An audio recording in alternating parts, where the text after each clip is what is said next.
मेरा नाम प्रवीण काशी है और राष्ट्रीय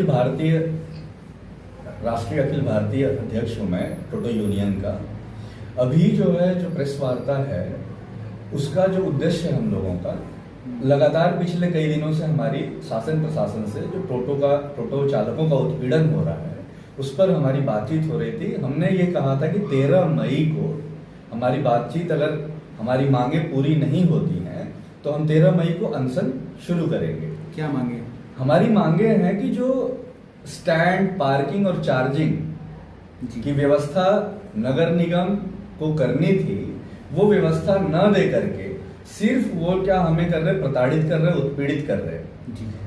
वो हमारा चालान काटते हैं, गाली गलौज करते हैं, दुर्व्यवहार करते हैं, अपमान करते हैं। तो ये हमारे साथ जो है लगातार हो रहा है और ये अब से नहीं हो रहा है, पिछले कई सालों से हो रहा है। तो इसी को लेकर के लगा कि अब जो है ये समय आ चुका है कि अब हमें अपनी आवाज को मजबूती से उठाना होगा।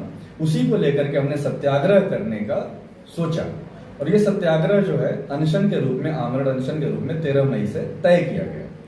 जब ये बात जिलाधिकारी और प्रशासन के पास गई तब से जो है हमारे साथ बातचीत का एक दौर शुरू हुआ और उस दौर में उनका ये कहना है कि अभी आचार संहिता लगा हुआ इसलिए हम कोई काम नहीं कर सकते।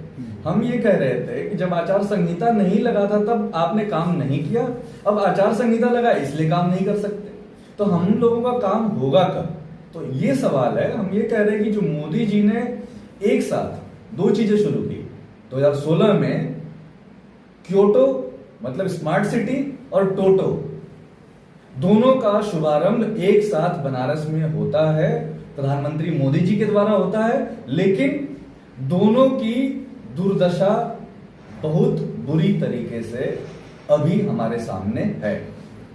तो आज हम लोग ये कहने जा रहे हैं कि अभी भी 13 मई में समय है और ये कोई पार्टी किसी पक्ष को लेकर के नहीं है। टोटो चालक सभी जाति सभी धर्म के हैं, टोटो चालक सभी गांव के हैं, शहर के हैं। टोटो चालक वो लोग हैं जो बेरोजगार है, गरीब है, बमुश्किल 400-500 रुपया वो रोज कमाता है, उसकी दर्द की दास्तान है ये। और जो अब हम सरकार के सामने लेकर के अगर आपको परमिशन नहीं मिली आमरण अनशन की तो क्या करेंगे? देखिए, लोकतंत्र में धरना प्रदर्शन, अपनी बात कहने के लिए कहीं से परमिशन नहीं ले जाता। इसके लिए कोई पार्लियामेंट्री बोर्ड नहीं बनी है कि ये परमिशन दी जाती है। इसको लोग जो है जैसा दर्द, जैसा तकलीफ होता है उस हिसाब से उसको प्रदर्शित करते हैं। धारा 144 लगी है, आचार संहिता का माहौल है, तो हम 144 लगी है उसका सम्मान करते हैं, हम कानून का सम्मान करते हुए 144 में 4 लोग से कम जो है जा सकते हैं। हम अकेले अनशन कर सकते हैं, एक व्यक्ति कर सकता है। मुद्दा ये है, हम कानून व्यवस्था को बिल्कुल नहीं मुश्किल में डाल रहे हैं। हम अकेले बैठेंगे शास्त्री घाट पे, बरोड़ा पुल पे अकेले बैठेंगे और ये पूरी तरीके से अहिंसक है। सवाल ये है कि ये बात हमारी कॉन्स्टिट्यूएंसी के जनप्रतिनिधि और देश के प्रधानमंत्री मोदी जी तक जाए कि यहाँ पर हो क्या रहा है। हर रोज जो है हम लोग जो है नगर निगम को पैसा देते हैं और उस पैसे के बदले में हमें क्या मिल रहा है, ये सवाल हमारा है और ये वाजिब सवाल है। इसका जवाब यहाँ के नगर निगम को देना होगा। ठीक।